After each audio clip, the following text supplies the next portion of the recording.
Hi స్వాములు అందరికి స్వామియే శరణమయ్యప్ప. మళ్ళీ 1 year అవుతుంది వర్షిణి పాప మాల వేసుకుంది ఇప్పుడే. వర్షిణి పాప క్షమాపణ పోయిన సంవత్సరం చెప్పింది కదా 5 years కి. ఇప్పుడు మళ్ళీ ఎలా చెప్తుందో ఒకసారి చూద్దాం. ఇప్పుడు 6 years వచ్చినాయి వర్షిణి పాపకి. చెప్పమ్మా వర్షిణి పాప. ఓం శ్రీ స్వామియే శరణమయ్యప్ప. ఓం శ్రీ స్వామియే శరణమయ్యప్ప. ఓం శ్రీ స్వామియే శరణమయ్యప్ప. కాంతిగిరి శిఖరంపై స్వర్ణమందున్న ఈ దేవతల పూజలు అందుకొని ఈ భూమిలను పరిపాలించు ఓ తారక బ్రహ్మ. మేము జ్ఞానముతో గాని అజ్ఞానముతో గాని తెలిసి గాని తెలియక గాని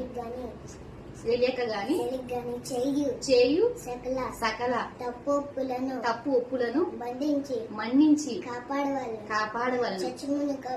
సత్యమును కాపాడు